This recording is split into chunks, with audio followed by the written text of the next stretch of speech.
and welcome to another exciting episode of the Dreaded Archer Podcast. I'm your host, Trey, and today we had to run it back for a third time. I got my boy Chris Myers of Zulu Archery Outdoors. Chris, how you doing today? Doing pretty good, Trey.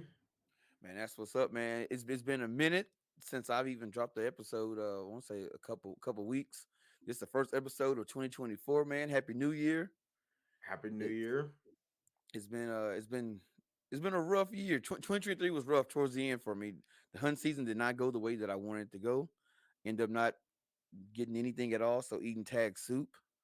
Um, so so now I'm looking forward to the off season and getting ready doing some shoots or something like that. So hopefully I can get ready for next year and be ready to go. Yeah. Well, that's you got to get ready. Especially if you get a goose egg. Yeah, it wasn't for lack of trying. It was just the cars didn't align for me. So like there's this one public land spot that I was hunting that was south of town, and I had like two doe coming my way, and I love antlers. I would I would take a buck any day of the week, but at the end of the day, I like putting meat in the freezer. So I had two doe coming my way, and they stopped at about I don't know probably about 40 yards, but it was like I had no shot. They had to get closer, and they're looking like past me. Like I'm thinking they're looking at me, but they're not looking at me. And here comes this girl just walking down a trail, just walking through the woods, taking a hike. Spook them, they dip out. So I'm like, okay, this can't happen again. So I Did go you out, not know it was hunting season? dude. I this year I don't know what it was about some of the public land in South Dakota, but it was like Yeah. people were hiking. Well, one, the weather was really good late in the season. Like we haven't even really gotten snow yet, and it was still kind of warm, even like mid to late November. It was still warm outside, which is crazy. So people were just taking advantage of it and just like, oh well, I'm going on a hike today with my dog or whatever. And I just kept getting busted. I was hunting up north in a stand. There's a buck probably about 50, 60 yards away, but he's making his way towards me because I'm in like to the east of me is a big cornfield, and they still had standing corn. So I figured, all right, he's making his way over here. He gets about 30 yards from me, but he's between like two trees, so I can't get a shot. And here comes a guy with a camera. I guess he had been walking around the woods taking pictures. Boom, spooks him. So now this is my second time getting busted by hikers or with this guy, a photographer. Third time, I'm hunting south of town in Yeah. a tree stand. Now it's probably about a nice 4x4 buck. Wouldn't wasn't too big, but would have been nice. Nice for me. And he's coming in, and here's come a couple walking down the trail. And I was like, this cannot happen. This can't be happening. So three sits in a row, I had people bust my hunt up. So I was like, yeah, this is not gonna be it for me. Like, and this is like my first year actually like really hammering public land, and I see why people struggle with it. Struggle with it. Yeah, it's got its own struggles. Private land has its own struggles as well. But definitely people like in my experience, it's people that don't really know what they're doing. So like kind of beginner hunters Mm, and people that don't really know the areas is kind of how that happens, or they're not paying attention with their surroundings and they're moving pretty fast even if they are a hunter, and that could cause you to get busted. As far as like winding you, you can have someone wind you real fast. And I was like, what are you doing? I was right. like, there was a last year I was a hunt. I basically ended up shooting a cow because um I was counting on them to push him back to me because they busted. It was a huge herd of elk that busted these hunters. Then they were trying to flank them and they were like running. I was like, well, they're gonna get over there. One of those cows is gonna see them. I was like, and they're gonna run back this way. So I was like, I went back and I was like, and they pushed me back towards me. Hey, I was like, ain't nothing wrong with that. yeah, meat in the freezer. I know it wasn't a bull, but it's meat in the freezer, so that's okay. Hey, that's the name of the game for me. Meat in the freezer and having something to to cook and to share with my friends, throughout the winter. So, luckily, I still got like 3 deer in my Yeah. deep freezer that I like this whole year. Like I said, the end of 2023, from the summer to the fall, was crazy for me. I hadn't cooked any deer meat this summer, nothing. So I still got like 3 whole deer, packaged up in the deep freezer that I need to start breaking out and cooking since I didn't get nothing this year. So it pays to have a little extra meat sometimes. Yeah. It Definitely, does. man. So how's your season been going so far? So season was not as good so far. I went up to basically turkey hunt. That was the only thing that I had in the fall because I didn't draw elk or deer this year. But I did. I'm taking out a client tomorrow for an oryx hunt, and I we should be pretty successful with that. And then I have sandhill crane, but the big game wasn't as successful. But I've been smashing ducks though. That's for Oh, sure.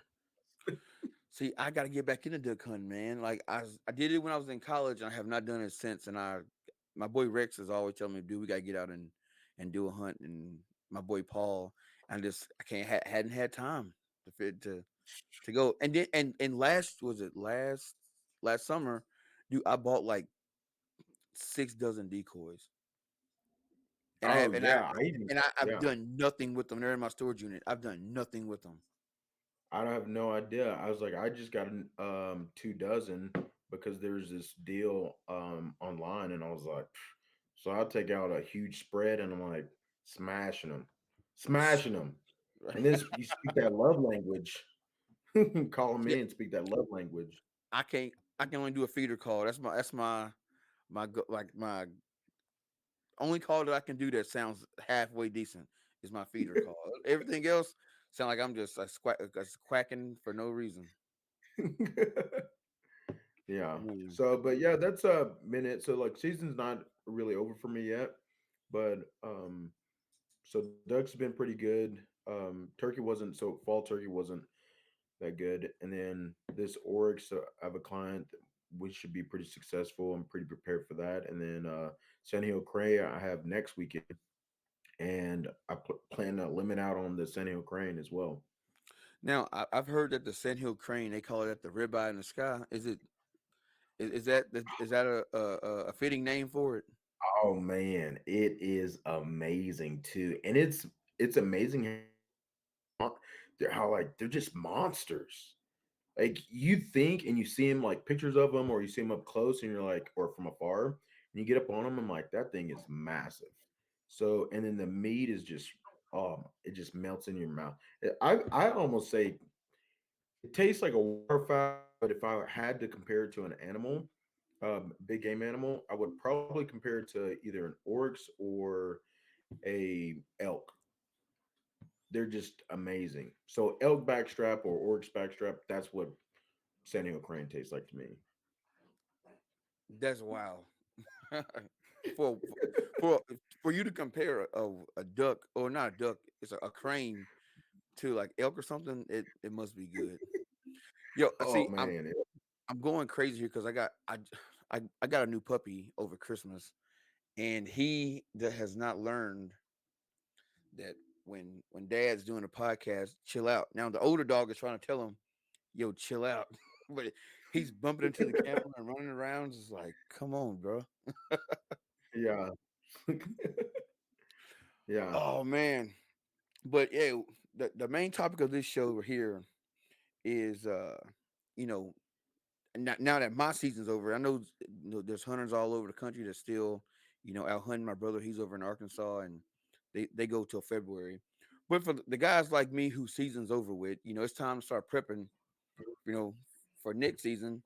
And I hit you up. I was like, "Yo, Chris, let's do a show and talk about, some of the off season prep. What are the things the guys can do over the off season that can possibly, increase their odds next year, or just make them a better, archery hunter or hunter overall."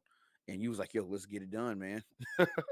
Yeah, yeah, because there's a it's not just a You can't just go out there when your tag is and just whether it's 2 weeks or a couple days or it's a month on some tags. You just can't go out there and just willy nilly and expect to get it done. Like so, I mean, I know you put in a lot of forth, a lot of effort this year, and still became unsuccessful. But there's a lot of things that you can do to increase your odds on success rate and harvesting, and then also to make sure that when you do get that shot, that you don't wound it and you can have a good ethical shot as well. So there's a lot of things that go in that as well.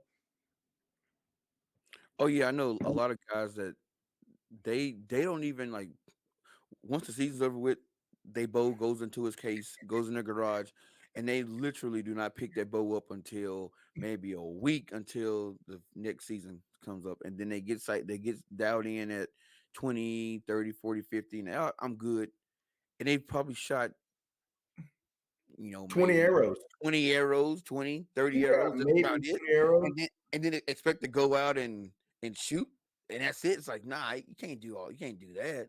And then some guys just stick to e-scouting, like, oh yeah, I looked at this property, on my own X or my hunt stand, and I think I'll be all right. It's like, dude, you didn't put boots on the ground.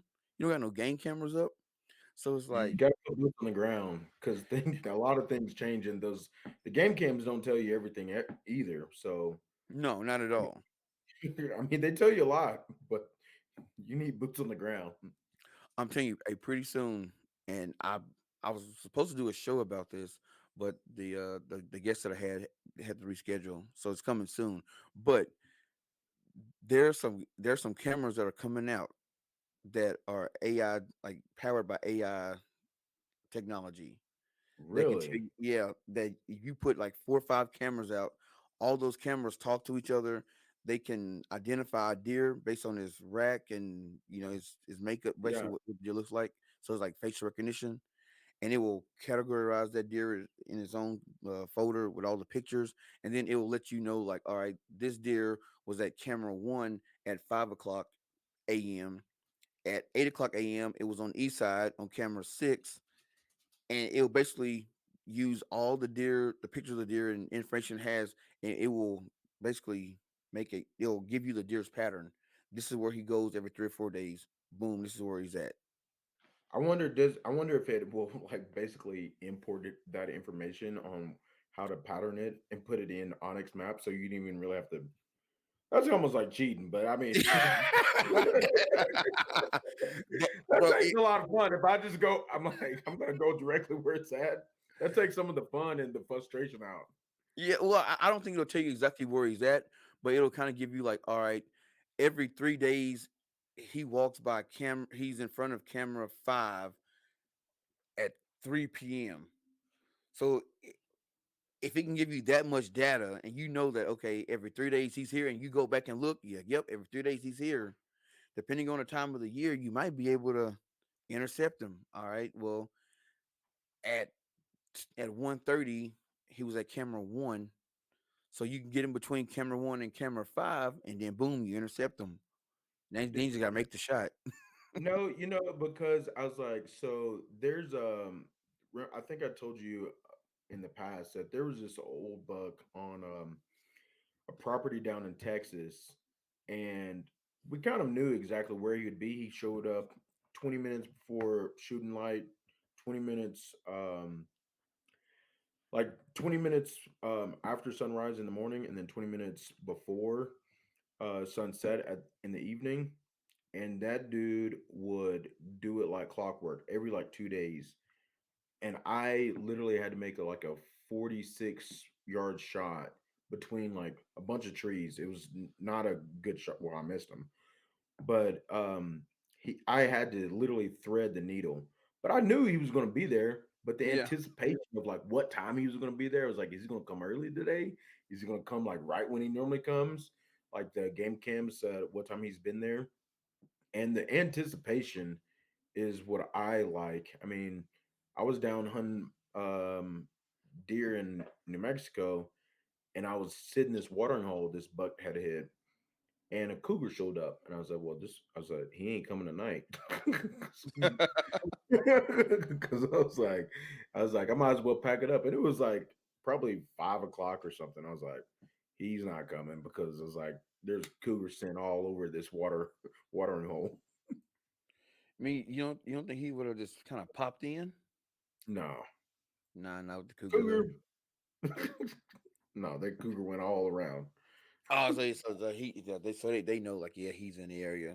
It's time to Yeah, dip he's in out. the area. He's not coming. Not making an appearance tonight. Oh no, but hey, because before we start hitting the topics, man, I know you've been on the show before, but for the people who hadn't heard you speak or heard you on the show, let them know who you are and what you do. Okay, I'm Chris. With Zulu Archery and Outdoors here in New Mexico. So I guide hunts out here for large game, and then of course some waterfowl as far as ducks and sandhill crane. So then also I'm an archery instructor.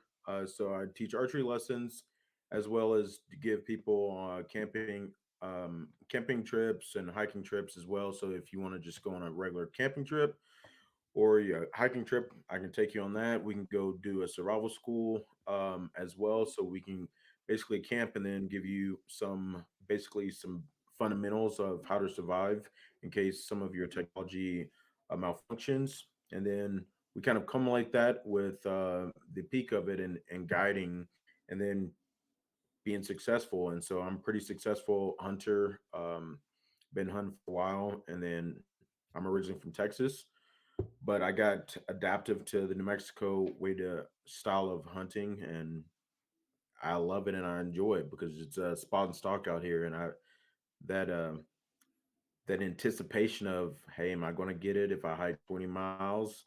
That's what I like to do, and that's what we are pretty successful. We have a big success rate here with Zulu Archery and Outdoors. Nice. I'm about to get some of those survival lessons from you because I want to say either it's going to be this year or next year. I plan on doing the Centennial Trail here in South Dakota, and it's 100-mile hike from start to finish. So it's like seven. Well, the one of the guys I talked to, he did it in 7 days. But he goes, it's normally between 8 and 10 days that people can complete it, depending on if what the weather's doing. So I've Yeah. never hiked nothing like that before. So I'm like, yeah, I'm gonna need some survival skills just in case some pop out on me. I know what I got to do.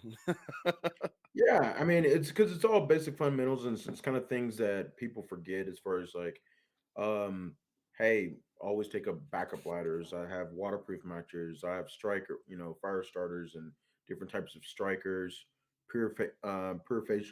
Purification for your water sources in case you run out of water. Those are kind of simple. What you can do with iodine tablets, but in case you don't have a water filtration device. What are you going to do with your camelback? I mean, always have a plan because something might happen. I mean, there's simple things of like, how do I get the water in my camelback if all I have is a camelback? Yeah, I mean, because there's things that I cover like that, just because some people kind of forget. Which I mean, I always say, take a cup, like a spoon or something like that, that you can sift it in your whatever hydration device, whether it's a camelback, whether it's a thermos, any type of water thermos. All those are basic fundamentals that we offer in our survival courses.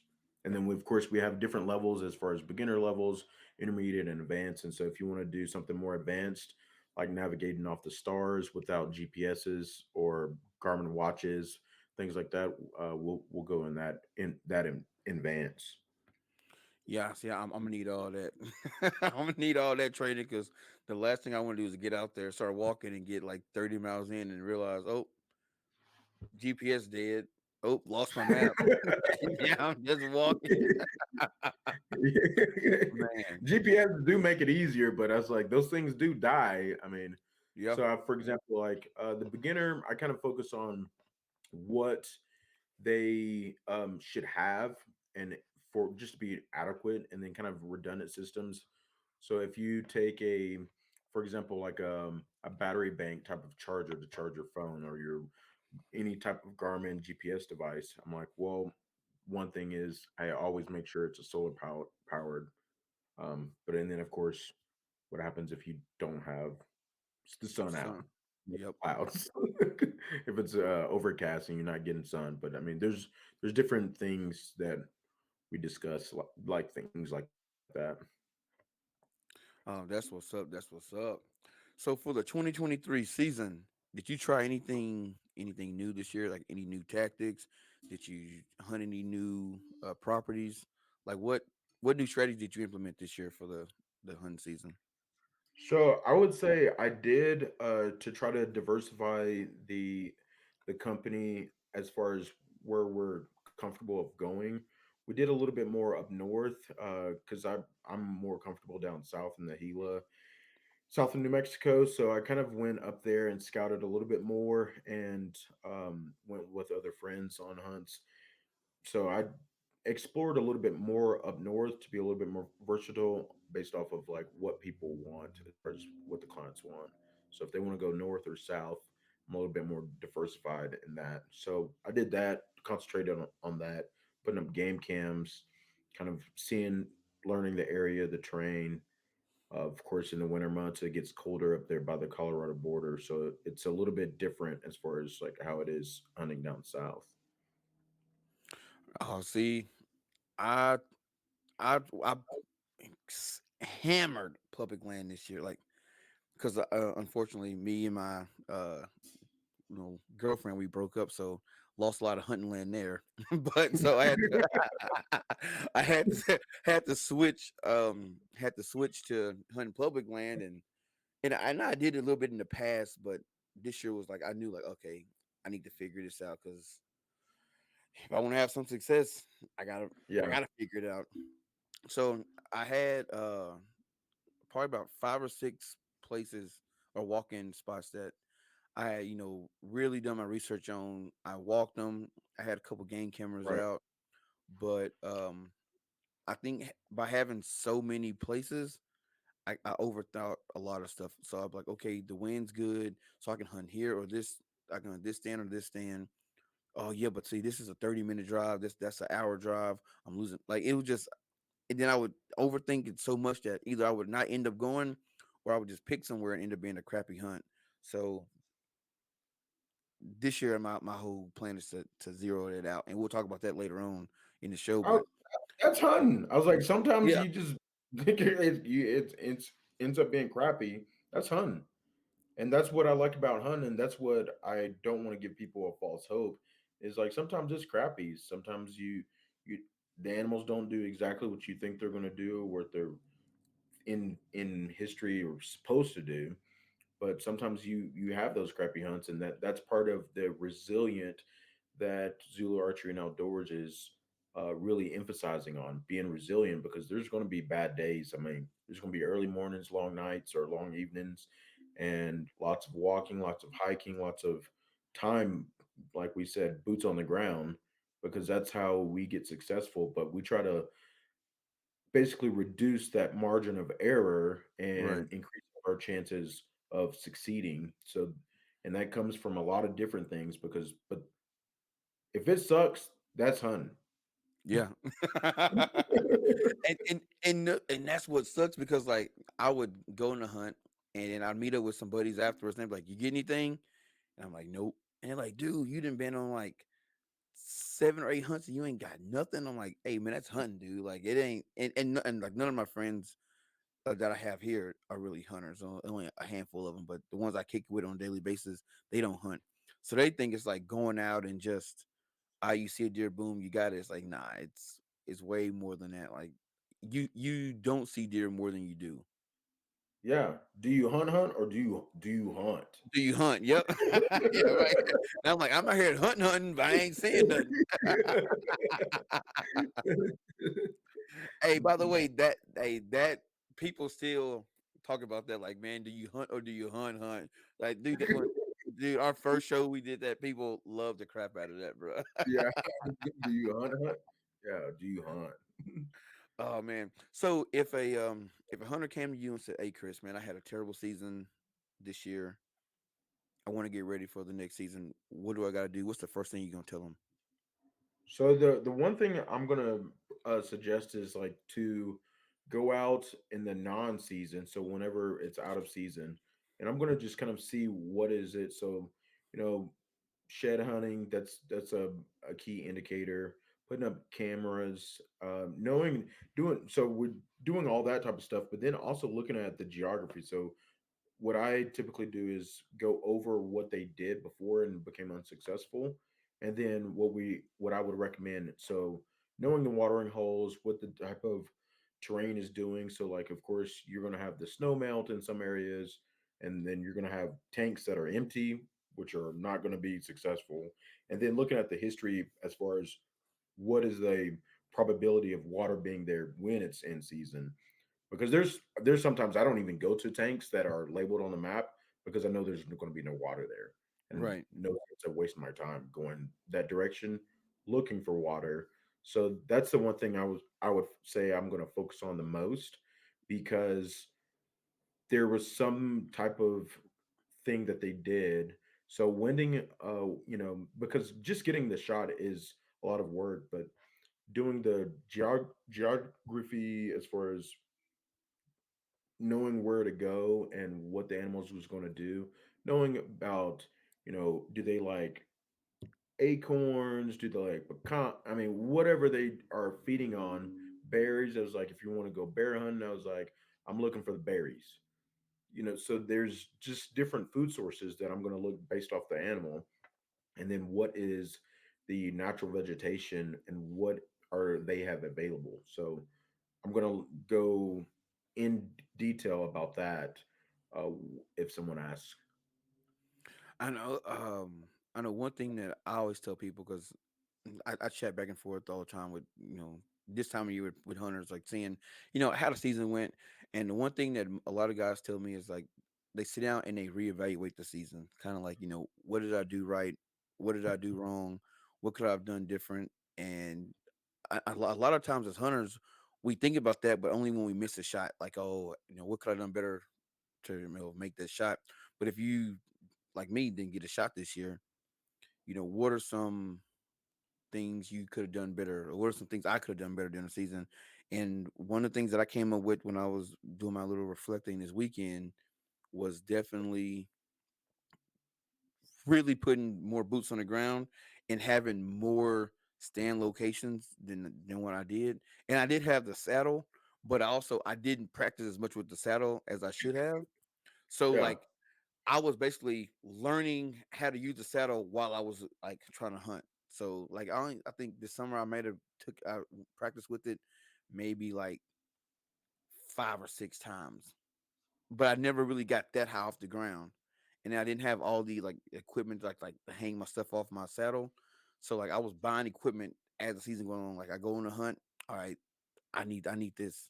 Go on another hunt, okay, I might need this, and it's like I wasn't fully prepared, to be honest. So for me, it's definitely you know getting more prepared for the season, and then just like I said, doing that reflecting and seeing what you did wrong and what you did right. yeah. I mean, that's part of it too. And then, so I know one of the reasons, I feel like I didn't get drawn this year for any large animals is because I actually put this year I attempted to, for myself, I put in for some more challenging hunts. So basically, some trophy bulls as far as elk and some trophy bucks. And so those are a little bit harder tags to get. So I was looking to see what it was all about in that kind of realm. And so that was the percentage goes ways down on my percentage to draw the tags. So Yeah. I think that's part of it. So like reflecting, I'm like, hey, I kind of went what I normally do. So areas that I know I'm going to get drawn because the percentage is high, and then I know I have a higher percentage at tagging out in those areas, but I wanted to diversify and I'm like, hey, let's see what this is all about. Some of these monster bulls. I was like, let me go hunt that area. And I normally don't put in those areas because, I mean, there's one area that they only give 5 tags for, one unit. I was Holy like, 5 smoke. tags. Yeah, 2,000 people are putting in for Yeah, so your that. eyes are slim. So do you guys do preference points in New Mexico, or is it just you apply and if you draw, you draw, if you don't, you don't? Yep, no preference points here if you apply for certain units. What you can do is like that's kind of what we're talking about is analyzing and reflecting on what I did. So I always look at when I look at the harvest reports, I look at the harvest reports from the year previous, and then I'll also look at the year before that. So I go back 2 years on the harvest reports, and then I'll look at the success rate on drawing the tag, how many tags are available, and so therefore I can basically generally know what are my odds of just like getting my foot in the door as far as Right. getting that tag in that specific area because every unit is different as far as how many tags, many people harvest. I know based off the people I've talked to, deer was the worst year possible for bucks this year, and that's all over the state. So it was just like bucks was not a good season. So one thing off season, I'm like, hey, when you put in, I also look at the moon calendar when I'm sitting and analyzing where I'm going to put in. So I'm looking at the moon calendar because that's going to throw everything off when you're hunting. For real? Yeah. Bro, I never. No, hold on. The only time that I know is like is not a good. It won't be a good morning hunt, and it's not because I look at the moon phase. It always happens to me. Anytime there's a full moon the next morning, like it's a terrible hunt for me because like and my theory is the moon is full, it's bright out at night, so they're moving around, they're eating, they're doing their thing, they're staying up a little later, They're and then more like nocturnal. and then the morning comes, and then they're already in bed early. Yeah. So that's why I look at the moon phases because if they're up all night, they're not going to be there in the morning when you think. So, I mean, so doing some of the research, and that's one thing that I really do believe in as far as, hey, if they're up all night, I said they're not coming, and I do know that because I've went and I hike in at 2:30 in the morning, typically to get to the spot that I typically go for elk hunts, and they were still active. They weren't even bedded down. Oh, holy They were still smokes! running around at 2:30 in the morning. So like Party when all the night. sun actually came up, when they they're partying all night. So when the sun actually came up, I was like, they're in bed. And then they came up around like 10 o'clock or something, non-standard. I was like, they getting up at 10 o'clock, which typically people they're going to bed around 10. Yeah. I was like, yeah, they're getting out of bed.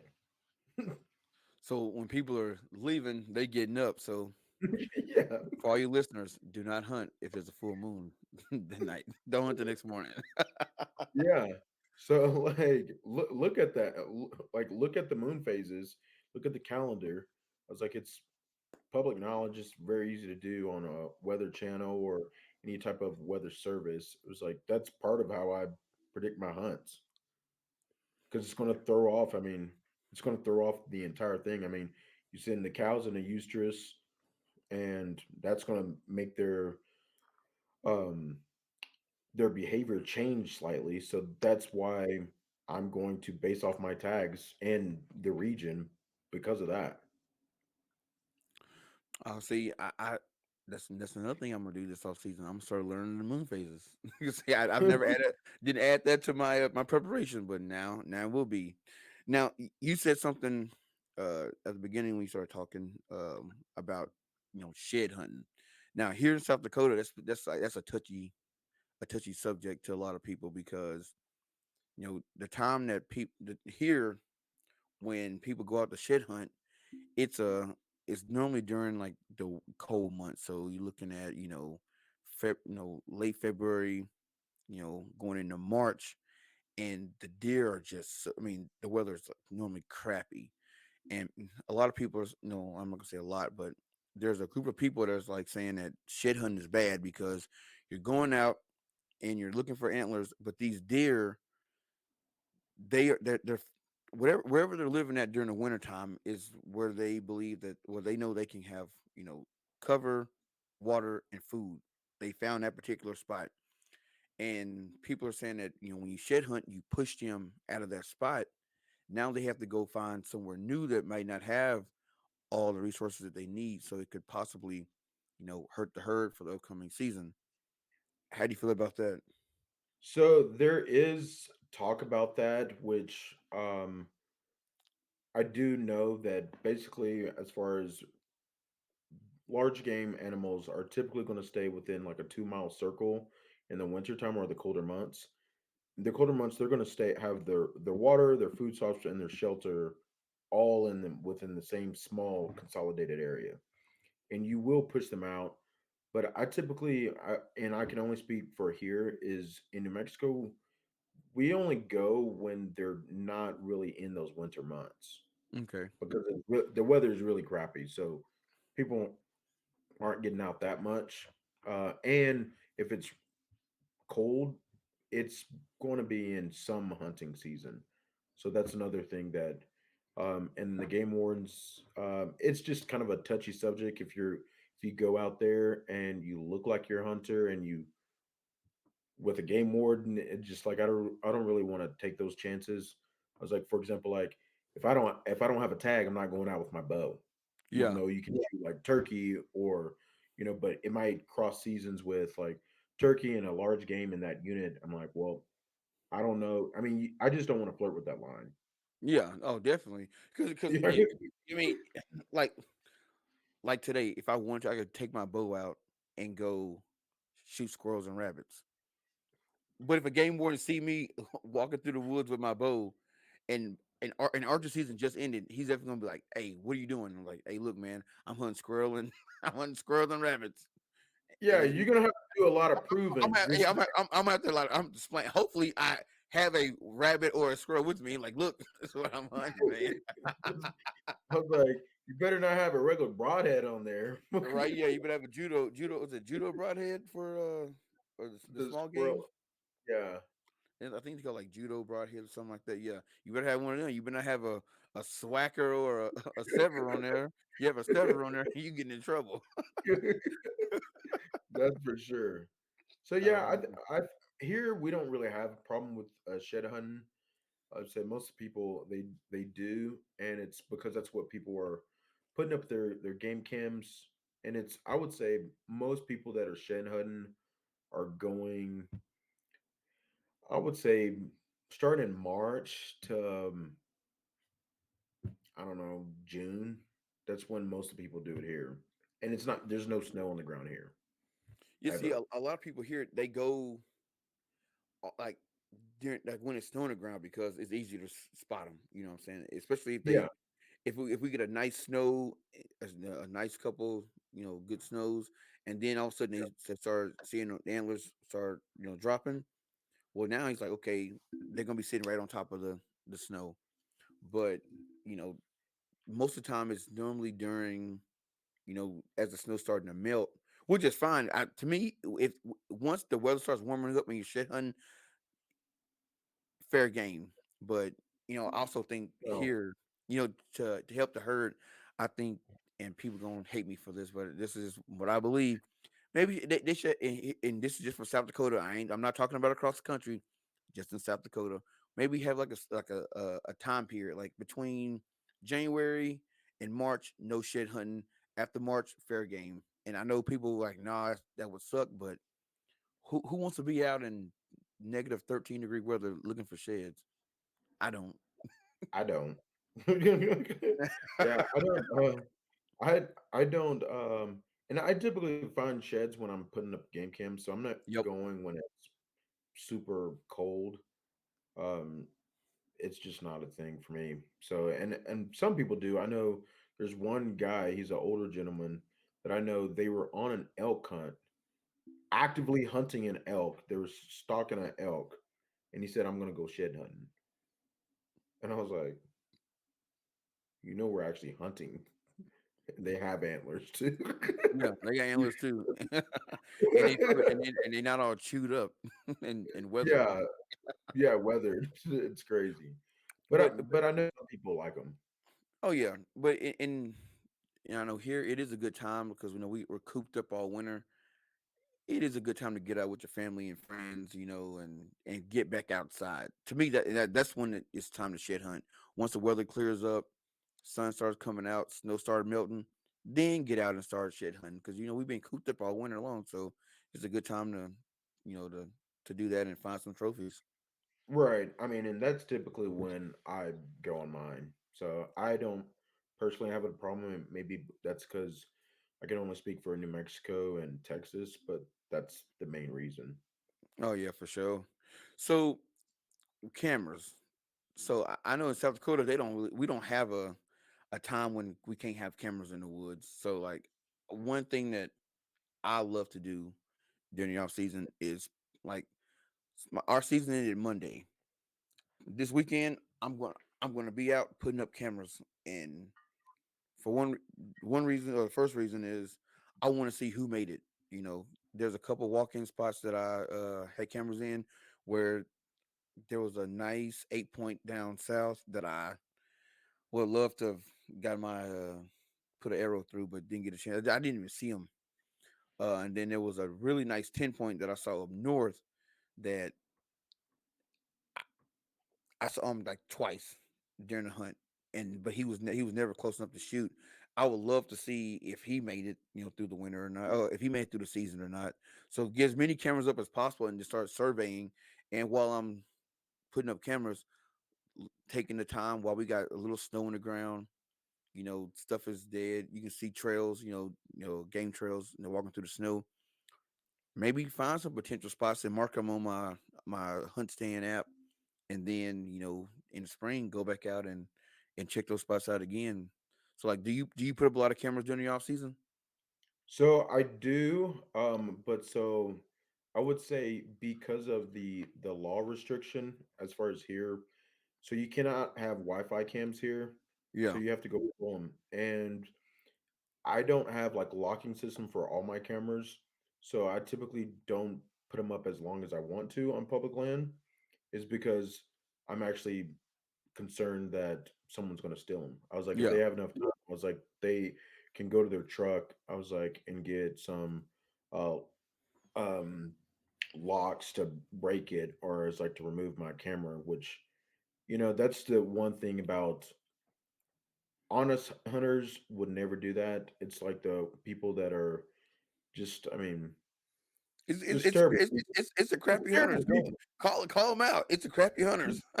It's crappy hunters. It's terrible people, because I was like, that's the only reason. Now, if you leave a note, is like, hey, I checked the camera. Like, hey, I don't mind you checking the camera. Just leave the camera there. Yeah, Like, I didn't. Like, that's the one thing. But I was like, the cameras. I was like, they're not necessarily that cheap, especially the ones, the nicer ones you want to buy, and to tell you more detail and things like that. I was like, they're not cheap, and I don't want to replace. I mean, we're just talking about one, but if they hit five of them, I shouldn't have to. And because I don't feel like I need to hide the camera that much from an animal. right. They're not going to see the camera regardless. I was like, it's people that are actively looking and hunt other hunters, and the crappy hunters. Those are the people that bother me. So I never put mine out for a very long period of time. Um, if I do, I'll pull them and put them somewhere else. So like I'll give it a 2 week time limit, and then I'll go pull them and put them somewhere else, probably in the same area, and then that can give me, and then I'll just put on my waypoints. I'm like, hey, the camera was here, we got this much action. Camera was here, this much action. But the main reason why I don't do it for on public land is because there's terrible hunters out there that are thieves, and Oh we yeah, don't like thieves. The good hunters, I don't worry about them because they're not going to steal it. It's yeah. the crappy ones. Oh, see, I'm gonna give you a hack. Do you got a Walmart where you live? Yeah. All right, check this out. So, right around, well, I don't know about New Mexico, but I can speak for Walmart here. Nick, but probably about end of this month, Walmart got it's called Tasco. It's a Tasco brand game camera. They normally $28, but at the end of the hunt season, Walmart knocked them jokers down to like $10, and they put them in the clearance section. I don't Yeah. I don't know if people think they bad cameras, but I'm here to tell you, it's not a bad it's not a bad camera. It's for $10. It's normally $28 for $10. Dude, I'll go like was it last year? I bought like 15 of them, and I was like, hey, you know what? 10 if someone steals it, it's $10. Man, I put those things everywhere. Now I Yeah. don't know, and maybe people see it and go, "Oh, that's a Tasco." I don't know that brand, and they leave it alone. But I've only had one stolen, and that was it. Only one got stolen. But I'll put them out this time of year, and just leave them out, and I might check them in April. You know, a lot of times the batteries may die because the weather gets cold, whatever. But I'll get some, I'll get some data, some pictures from it, and then Yeah. and it'll give me a starting point. You know what I'm saying? But then once the weather warms up and I want to put nicer cameras out, I'll put them out. But hey, if you're listening, go to your Walmart. If you see them Tasco cameras for $10, grab you a couple and thank me later. I'm telling you, I'm gonna remember. I it's think a I good have deal. one or two of those. I think I might have one or two of those over there. Hey, Um, it's simple, man. You pop the batteries in, you flip the switch and set the dates. Pow, like any other camera. Set it on a tree, dip out. Good to go. It's dude, yeah, $10, man. Now watch Walmart. Somebody from Walmart gonna listen to it. They're gonna keep them at $28. yeah, keep me at $28. Hey, for Yeah, 20 they for $28 they can keep it. yeah. That's the main thing. As far as like the cameras though, I like so on private property you can use the Wi-Fi cams.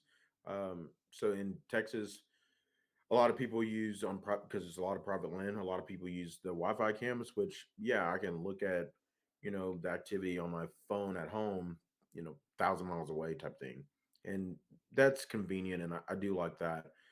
So which is what I I would like to do, be able to do more. Just sometimes the stars are not aligned for me. Right. Dude, and I was afraid that when a couple states started banning the Wi-Fi cameras, I thought it was gonna become a trend. I thought, man, every state's gonna start, follow. Once California do something, normally other states start to follow. So you saw California do it, then Yep, Utah did it, then I want yep. to say, what was it? I think Kansas. I I think thought Kansas. Colorado did. I'm not sure about Colorado. I thought they did it that you can't have Wi-Fi. I know New Mexico, we can't have Wi-Fi cameras. Technically, you're not supposed to have them on private land, but because it's in the proclamation, but a lot of people do on private land, Yeah, just because like I mean, I could, can the game wardens come on private? yeah, they can, but they typically stay away from private land. Yeah, I'm the same here in South Dakota. Like they typically stay away. You don't, but I mean, I know of a couple people that put corn out on private land because you cannot bait deer in South Dakota. But I know some people that put it on private land. And it's like, Yeah, I ain't worried about the game. I ain't worried about the game warden. They can't see from the road, so it is what it is. I guess. yeah. I mean, it is what it is, and so that's the one I would say crappy part about game cams, like just in general. It's like it's the crappy hunters. It's not the good hunters, the ethical ones, and the ones that want to everyone to succeed. I feel like as a community, I want other people to succeed. Like Yeah. I don't want them to, not be able to harvest. I was like, I want them to be able to succeed, and I'm not going to jeopardize. We have enough sabotages, the animals' inconsistencies, where I don't need to sabotage someone to not be successful. I Oh mean, you yeah. could get winded. You could get winded. The moon phases. I was like, I trip and fall. I was like, it's just so many variables. I was like, maybe they don't have the ability to shoot 40 yards. They can only shoot 20. There's so many things. I was like, with a bow, I mean, with rifle, it's a little bit different, but it's just so many variables that I do not feel like I need to intentionally sabotage someone else. And that's what I don't like about it. No, and to add to that, as hunters, we got so much going against us already as far as like, the non-hunters and people trying to make legislation to basically Yeah. stop us from hunting. Like we got to stop the infighting. Like it's too much. The The infighting and then oh well, if I can't shoot a big deer, I don't want nobody else to shoot a big deer. So I'm going to mess up this person's setup, or I'm going to take this person's stand down, or I'm gonna take this camera because I, it's petty, and we gotta get over that. Yeah, it is because I was like, I mean, there's still people. They're like, hey, where exactly do you go? And then I'm like, God rest her soul. I'm like my grandmother. I'm like, huh? What'd you say? Oh, I ain't see nothing over there. I was like, huh? What'd you say? You see some over there? You see any activity? No, I ain't see nothing over there. But see, I tell people, man, I tell people, they be like, "Where you hunt at?" I hunt over here, and it's like if you because it'd be different if I could hunt there every single day. It was my own private oasis, but it's public land. Yeah, dude, I hunt down at Newton Hill, But or I hunt it over. depends on the hunters because then they try. I'm like, there's one guy I swear, and I see him every year. He knows exactly where I hunt in this one specific area, and I am in probably a 10-mile ring. I'm the only person there, and this Joker started going over there. I was like looking at. I was like, oh, the Bucks are coming. They're coming in. I was like, good, and I see him in my binos, and I was like, why I even tell you? Like, that's what I did. Like, He pulled up on your spot, man. Like, yeah, he I, pulled up on like, my like, spot. like I'll tell them where I hunt, but I won't tell them where on in that particular spot that I hunt. Like most people don't go like the places where I go. Most people won't go there. Like I'm not worried about them going that deep in. But That's why I'm successful. That's why I'm successful. But I'm telling you, Trey, I'm telling you, this dude, I was like, because one, he didn't have an ATV, and I was like, yeah, I don't know. So he stayed out all during the day. And I said, well, basically, if you don't have an ATV to get to the spot, you got to walk all day. And I said, I think he was getting up before I even got up because I was like, there ain't no way you can make it that far because the hike by itself is like 5 miles. ooh, yeah, he I he was was up like, at midnight walking. yeah, he's like he got to be at midnight, and then find it in the dark when it's overcast, which is a little bit more difficult.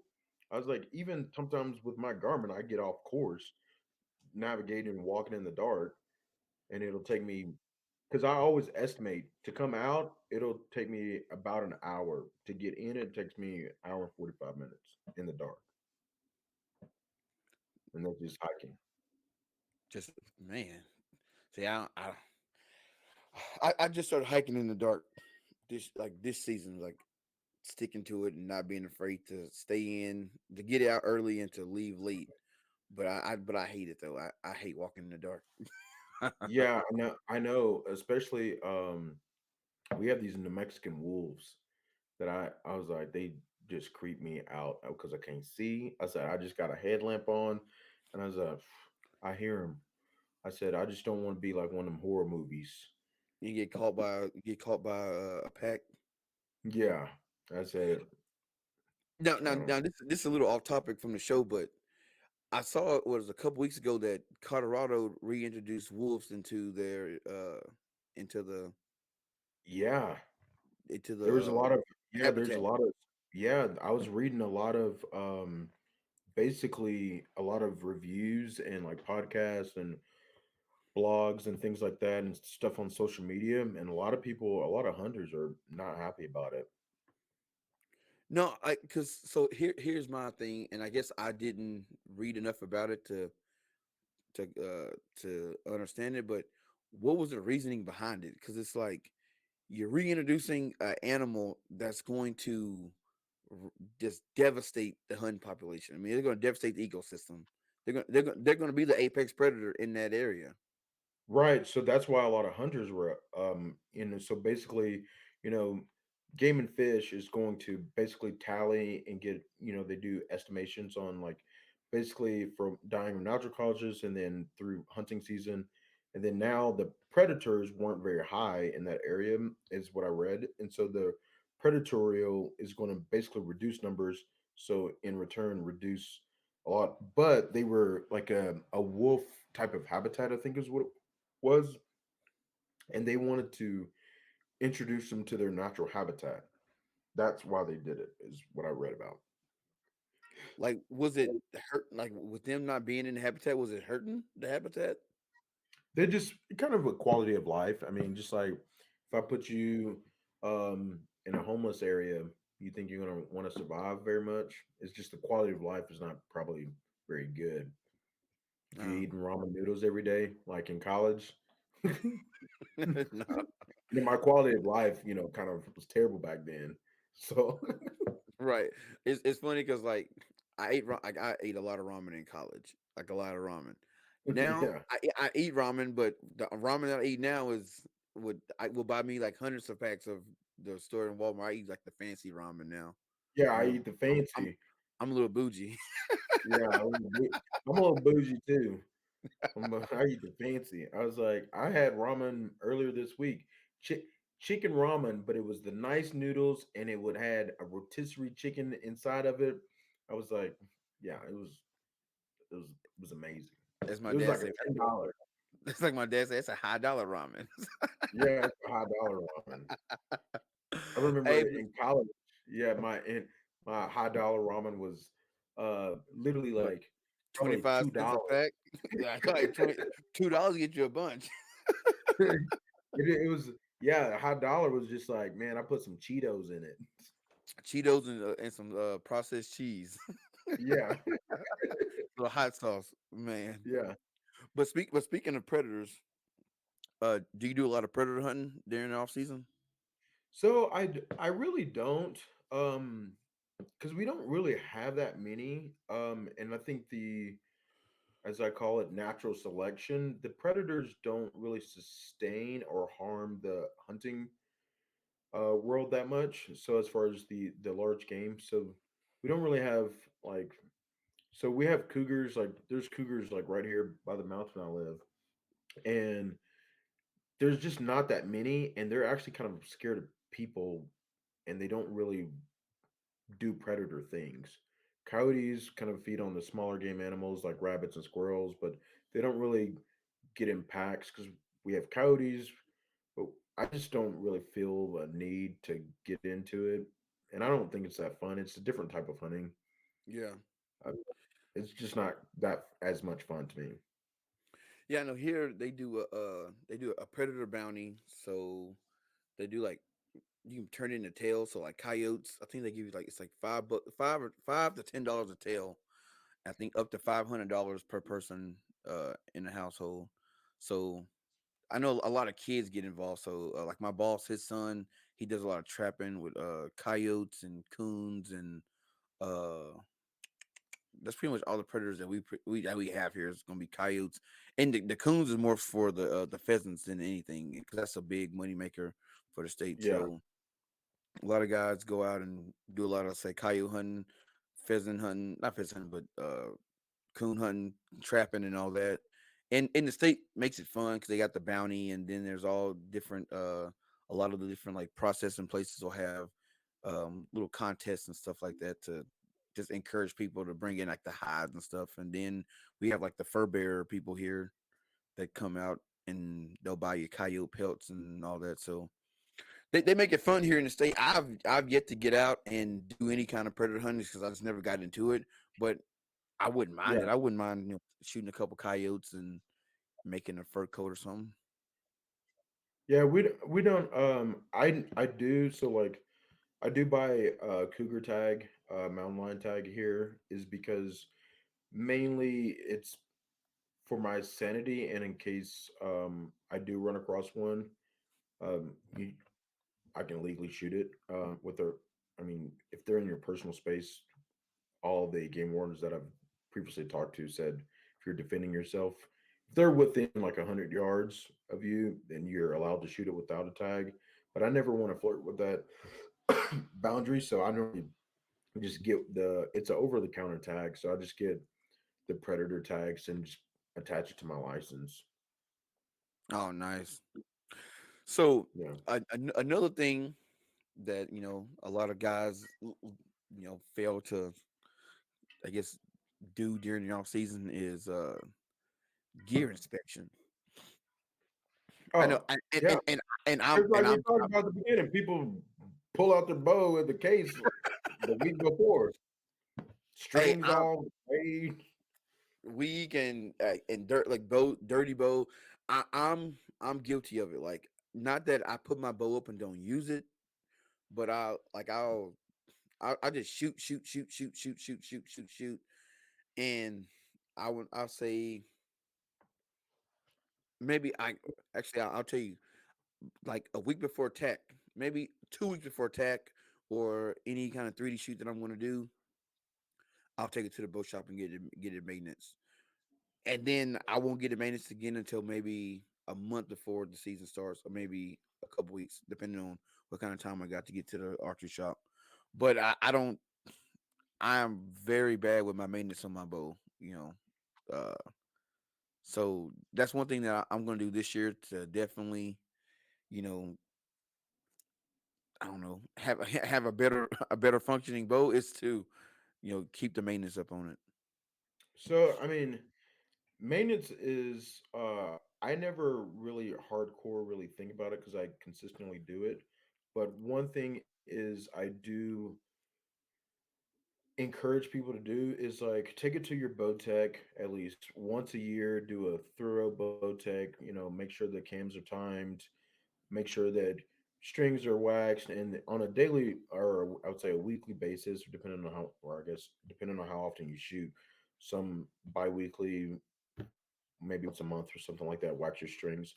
But if you do all the kind of the small things, if you go out hunting, wipe your bow down from the dust and debris that, carrying it through the brush and things like that. Those are things that are going to basically reduce the cost for the long term heavy cost as far as maintenance goes. So if you do all the like small things, and everything is well taken care of. It's like if you're making sure you're not throwing your bow in the back of the truck, that's going to reduce maintenance.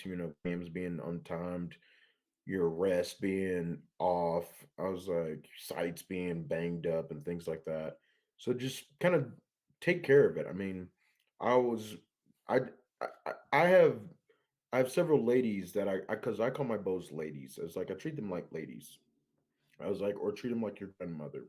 I was like, I'm going to take care of it because it's going to feed me. Like, when you go to your grandma's house, like she always like, sit down and get you a plate of food. Mm-hmm. Well, I treat them like I'm going to get a plate of food. So I was like, I got to treat them with respect. I got to be nice to them. Pull the chair out when she wants to sit down. Bring my grandmother a glass of water, whatever she needs. And if I correlate that, that means putting wax on my strings. I said making sure that I put her in and put her seatbelt on when I put her in the car. Like I gotta correlate that. Not me, but I throw him. I throw my joker in the car. Man, my bow's in the back seat of the car right now. I throw the joker in there and drive on. And that's one of the reasons why I'm always buying new equipment. I'm always buying a new site because I bang up the site, the site that I was using, or my releases. I break releases like nobody's business. Like I'm always buying new releases, or I'm losing them. I do every year. I do this. I do a survey of all my hunting equipment, like my arrows, my bow, my clothes, boots, binoculars, rangefinders. One, this is a first season. I did not lose a rangefinder or binocular, so that is a win for me. Out of my 5 years of hunting, this is the first year where I haven't lost anything. But dude, like my hunting clothes, I give them a beating, man, and which is why I've started buying more expensive hunting clothes so they last longer. Because, dude, I go through it like nobody's business, and then now that I'm using a saddle, like it was just yesterday, I was going over all my saddle stuff, like making sure all my that my tether looked good, that my lineman's belt looks good, my saddle don't have any nothing's loose or torn, and then I store all my stuff nicely so next year when I get ready to bust it out, it's good to go. It's yeah, the storing in it. I would just say you got to do that. I was like the clothes is a little bit subjective in my opinion. I was like because it depends on like how often, what type of terrain you're hunting. I was like there's sometimes I'll go through pants like really bad in one season, they won't make it out of one season. And there's sometimes I have some pants that I've had for several years, but it kind of depends on what I'm doing. So therefore, buying the quality gear as far as your pants, I was like, you know, I told you the pants I use. I was like, they're top notch quality and they are amazing. And basically, I treat them. I was like, I I wash them. I put the no scent in the detergent, and then I hang dry them. So Now, so I don't. I hang dry my clothes during like the season, so they don't get. So I don't get the scent on them from my washer and dryer. But yeah. then like when I get ready to store them for the winter or the off season, I just wash them and throw them in the dryer and then fold them up. And then I have a scent lock bag, and I put them in the scent lock bag, and then it has like this carbon. Um, I guess it's like a carbon filter or something, and you shove that into the bag, zip it Hmm. up, and I've literally washed my clothes in like I washed it in like I think it's dead downwind detergent. Yeah, So it that's so what I it use. so yeah, so it don't have any scent to it. But from my dryer, I use dryer sheets, so it'll smell like some of my dryer sheets because it's just what I use in my dryer. But then I'll put it in that bag, and dude, when I open that joker up, get ready for the season, dude, I can't smell. I mean, it's the scent's gone. So, but then during the season, I air dry because I want my hunting clothes to smell like the outdoors. Yeah, I mean, so like when I store, I use a lot. So actively hunting, even like I go hunting one night, I come back. I typically use scent. It's a scent crusher bag. I use that.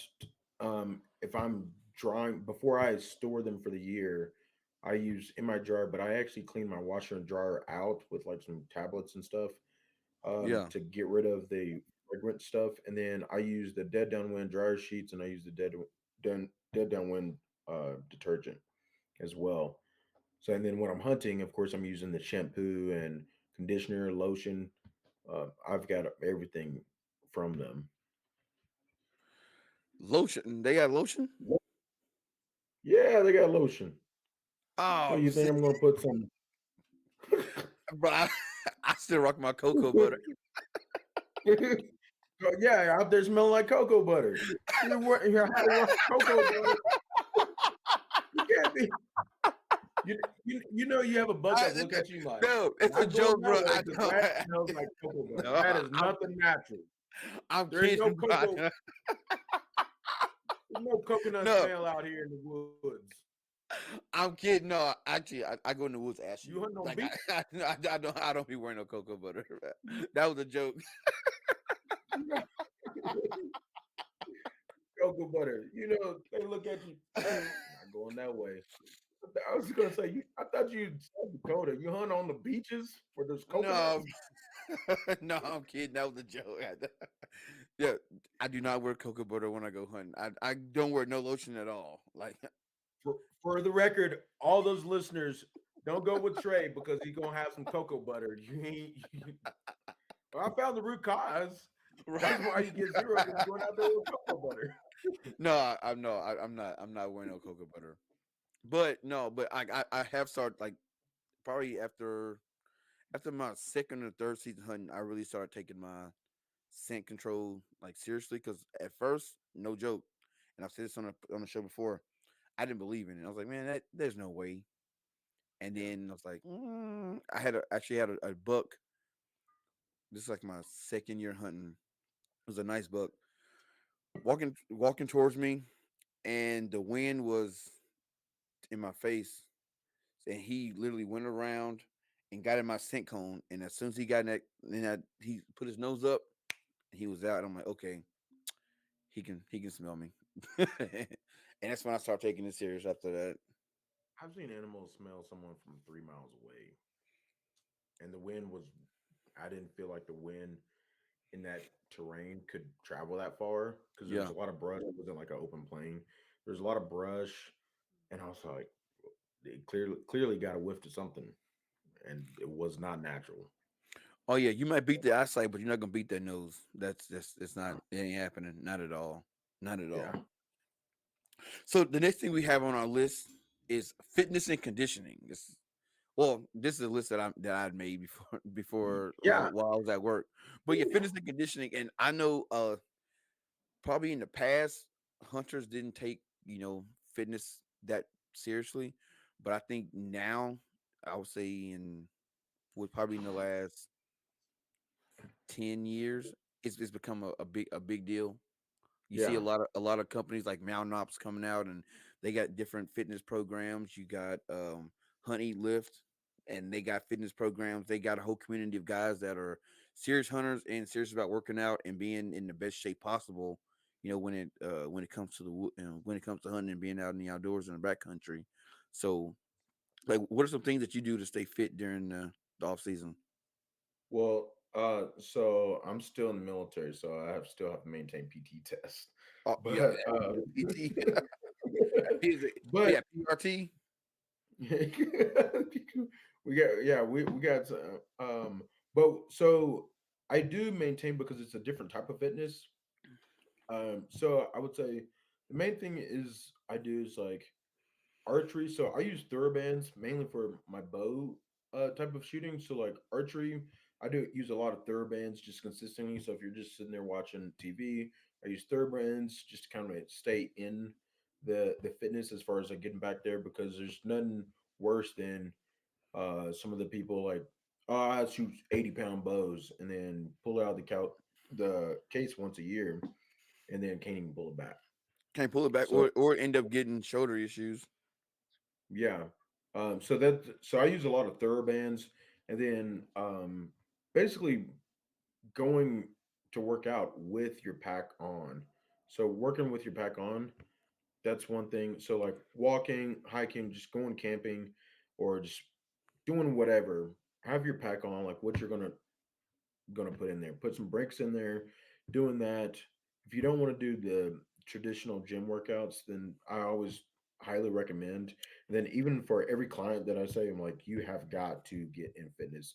So running, using a row bike, a row machine, or any type of cycling. If you have a stationary bike, for super bougie, using one of those Pelotons um, because literally you have got to be in physical fitness to hunt here. And because if you're not physically fit, so we're talking about all these off-season things. If you're not physically fit, you are going to make your life. You're already going to have something against you already, which the Yeah, odds are already. So if you cannot stabilize your bow, if you get fatigued early, you're not going to want to have. You're not going to one have fun at hunting. Two, be out there to stay there through the duration of your tag, whether it's 3 days or 10 days or a month or whatever, however long it is. You can't keep the fitness portion up with that. So you're going to have to stay physically fit. So doing any type of physical I would say exerting energy is the basic requirements that you're going to have to do. And then if you want to do more to go and sustain, then that's when you kind of ramp it up as far as like what you're going to do. Like basically, if you come up here, I was like, we're hunting at 10,000 feet. yeah. You might pass out the first day when we go 500 yards. There's no deer 500 yards from the campsite. No, not at all. If you're lucky. Yeah, yeah. I mean, I do know that they do come in through my campsite at night, but I said not during shooting time. I've never Yeah, seen no, yeah, they know better. I know. it. I know one of the things that I'm going to do different is like when I work out, I do a lot of. I work out like I still play football, so it's a lot of Yeah, compound lifts and Olympic lifts and stuff like that. But like this year, I'm really focusing on my flexibility, um, on my agility, all that, and my cardio. I hate cardio. I hate it with a passion. But running, uh, right. I think well, I think about 3 miles every other day is not bad. And then normally what I do is as I get closer to the season, I start doing more hikes, more rucks. Put my pack on, put about 25 to 50 pounds in there depending on how I'm feeling that day, and I'll go out to one of the Yeah, trailheads here and just and walk probably like an hour, hour and a half. Yeah, just walk. I mean, take if you have animals, so take your dogs out, go on a license, and if you walk them, basically go and take your pack with you. Yep. And they might look at you. The dogs might look at you like you're crazy, but they're like, I thought we are just going on a normal walk. But those are the kind of the small things that you can do to get yourself. And then I always on the campsite because it kind of depends on like how long I'm going to be out, and I always take my Theragun. I was like massage them. I was like get the lactic acid.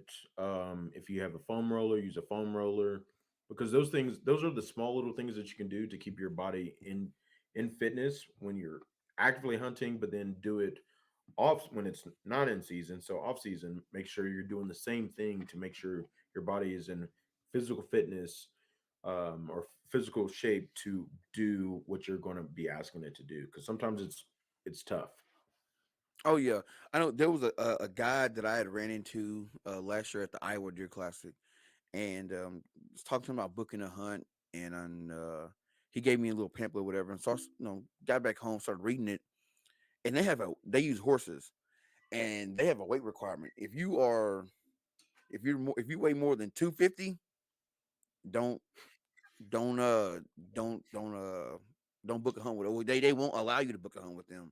Like that's like Yeah. one of their rules. I'm like I mean I'm not 250, but like most people I know Yeah. are like around that 245, 250. It's like man, which but it makes sense though because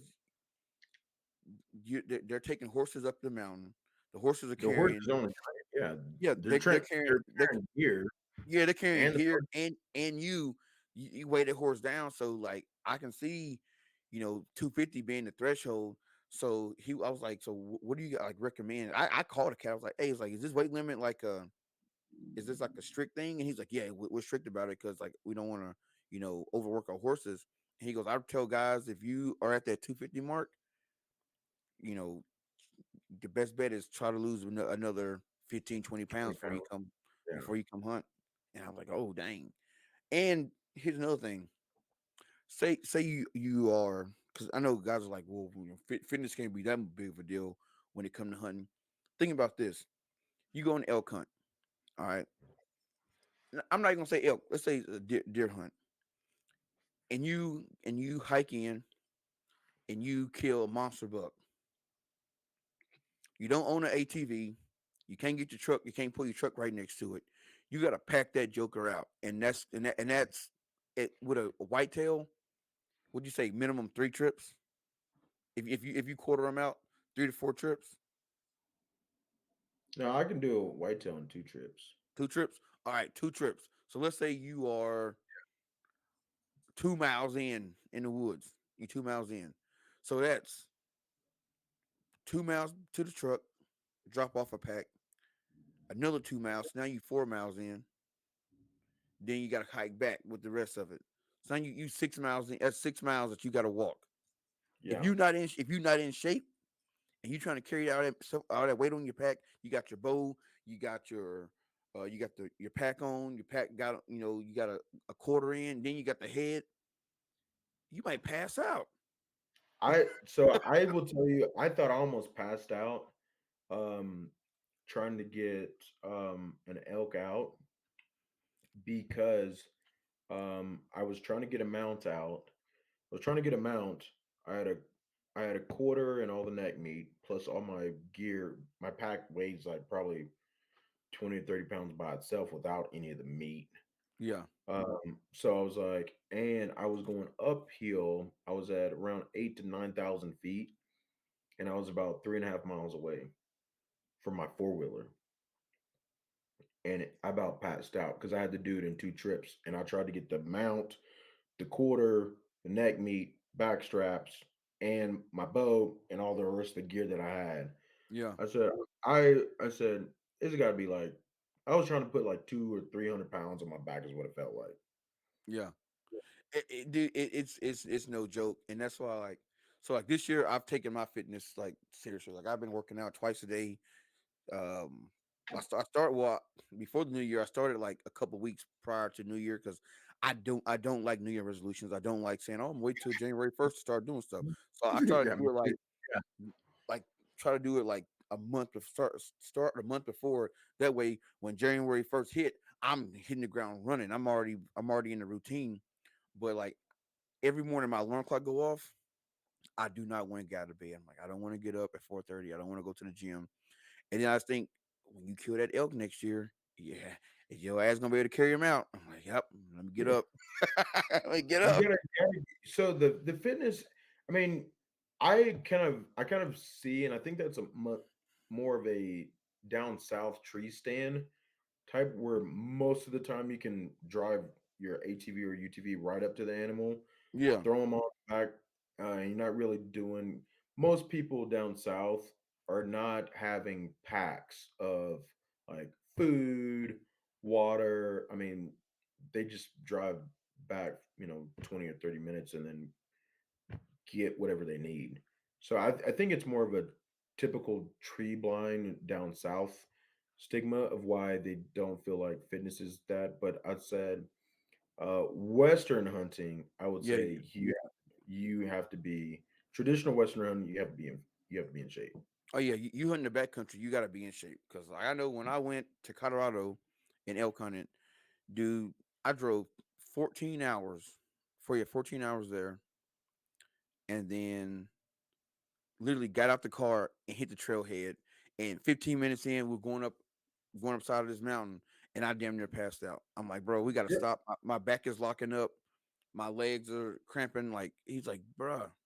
And I'm like, dude, I literally just drove 14 hours. I'm running on Red Bull and Grizzly. I'm yeah, not I'm not in a condition to hunt right now. So yeah. we had to back out, and I'm glad we did because I probably would have passed out. And if we'd have killed something, if we by chance had walked in that trailhead and boom, a elk popped out and one of us killed it, it'd have been hell getting that joker back to the back to the truck. That's and that's one thing is like sometimes your stars align correctly, and that elk just shows up. And but I do recommend like people elevating their feet. I was like elevating their feet, even if you're like at work all day. So in the off season, getting used to make it a daily routine of like doing some of these minor fitness things. So elevating your feet. So like if you're at work all day, I'm going to come home and elevate my feet because that's something that I would do camping. I'm going to get in my hammock even when it's freezing. So those are things that you just kind of have to do, in my opinion. Oh, definitely. And one thing that I recommend to anybody listening to this podcast, if you are going on a backcountry hunt or just trying to get in tip top shape for your next hunt, maybe once, twice a week, work out in your boots. Whatever boots you're going to be wearing, work out in them. Whether that be walk on a treadmill with an incline, walk in your boots. So you one break them in if they new, break them in, and you get used to that feeling, how to feel on your feet. Yeah. So boots is a thing. I actually wear mine year round, and I basically use the same company and the same shoe. So that's just one thing that I do. But breaking in the Solomons is what I use, and I break them in year round. And I got several of them. I think I got 10 pair. But I just rotate them, and when one falls out, I get a new one and put it in the rotation. And because you have to, that's the off season thing is working out in your boots. You've got to do that. Oh, definitely, definitely. And then once you know put your cameras out, you've kind of you scattered some new spots, you work on your fitness, you got your gear check and all that. To me, the best part of the off season are the 3D shoots. Oh my goodness! I thought you weren't gonna bring it up, Yeah, I was but gonna bring it up. yeah. The best part of to me, the best part of the off season is the 3D shoot. Well, for me, actually, let me backtrack a little bit. the oh my goodness, I'm covered in dogs right now. The best part to me is the expos. I love the expos. It's because I love going out, meeting new people, and looking at all the new gear, and then cracking open the checkbook. But after that, the next best thing is the shoots because I like meeting new people and I like shooting my bow. Yeah, and I love them so much, and like we don't have a lot here in New Mexico, and I'm actually working to see if I can have the company do one, and I'm just trying to find a spot and then do one, not this year, so 2025. Yeah. Was what I'm looking for Zulu Archery to sponsor one of those, because one, they are so practical on realistic shots. They're so practical. No matter which one you go to, I think they're all overall just generally good, and you won't mess up going to any one of them. I mean, there are some better than others. Exposures, meeting the people. I was like, just I mean, I shot with someone in my group. Like, I had a group of like 10 people, like, and I started off with two other guys. Like my friends, me and two other guys went up there, and by the end of it, the end of the course, we had like 10 people in our group because we were like, Yeah. "Hey, can I join your group? Y'all seem like good people." And then people are passing up the onesie twosies or the two small groups, and we're like, "Oh, we'll let you through because we got a lot of shooters." And we enjoyed shooting the Yeah. entire time. Yes. So I think those are by far the best. And I know Zulu Archery and Outdoors we will be at several this year, and it's going to be awesome. Oh yeah, dude. The dreaded archer team we look forward to, which is that's like the only time of the year that we all link up. Like my brother Rex, my boy Cam. That's the only time of the year we really like link up and do archery stuff is when we go to TAC. But this year we plan on going to a couple of the Mountain Archery Fest, going to a couple of TACs, and just getting out and meeting new people and putting our skills to the test. Because I can tell you now, every year that I've gone to a Total Archery Challenge, the shots have gotten more and more difficult. Well, And I was going to say that I think it depends on which course you're on, but I know for me, I would say the same thing is because I always choose the harder courses. I was like, no Pee Wee leagues over here. So I choose the harder one. So I know we had a 135-yard shot this year ooh, uphill at a small muley. I couldn't even really see it. yeah, So they placed it basically the way they light and the skin, so it was like hard to see in just in general. And it was a 135-yard shot. And there's only one guy in my group that hit it. Everyone else missed the target. It wasn't even a big target. And yeah. at 135, how many people have a 135-yard pin? I was Not just gonna many. say, I think mine is 115. That's just as far as I go. So, and yeah, honing and knowing your equipment is part of the kind of what we're talking about, the off-season maintenance, because 135, man, we almost had a full conversation before the arrows that my buddy hit it. Yeah, 'Cause it just, I mean, it looked like he was Robin Hooding it. It was, I mean, all of our elevations were so high at 135, and mine barely cleared. I don't even know what mine could do. yeah. See, I haven't pushed my bow to that limit yet. Like, because I'm only pulling like 65 pounds, which I knew I could do more, but like I shoot a lot, so I'm like, if I'm pulling 75, 80 pounds constantly, I know it's going and I have two bum shoulders. So I know eventually the wear and tear is gonna take effect. So to me, 65 is good. And I just haven't got the right setup yet to try to go further than 115. Like 115, I was just playing around and I mean I hit the target. It wasn't by any means in the bullseye or the 12 ring, even if you're speaking 3D terms, but Yeah. I hit the target. Now, if I practice more at that distance, I would do more. That was just a. Let me see if I can do this. But 115 was what is basically I'm bottomed out. Now I can go to one. I can go to 120, but then my arrow is gonna hit my sight housing. Yeah, so I mean, you have some of that, and then that's kind of just knowing your equipment. So like when you're looking at your equipment in the off season, so the 3D shoots, that's what's common. So make sure that Mhm. your 3D axis is correct. Making sure that your windage is correct on them. I mean, so if because when you're shooting at some of these really far, and maybe they're not ones that I would do in real life on a real animal, but they're so I know my equipment better Yeah. and they're realistic shots. That's why they are so helpful as far as making going to TAC or Mountain Archery Fest or Hike to Hunt or any of these others 3D challenges. So, and my eye look is as long as I hit the eight ring, basically, as long as I hit an eight at 100, I'm good. Or as I don't even really mess with it. But then pulling it back because how many times are you? Because at these 3D shoots, you're not really pulling your back, or during a normal hunt, you're not pulling it back 20 times, No, not at or all.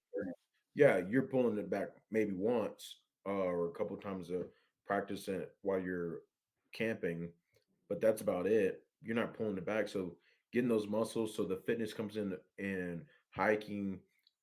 That's why I think all these your focus, because of course you got if you go with a group of friends too, you got trash talking.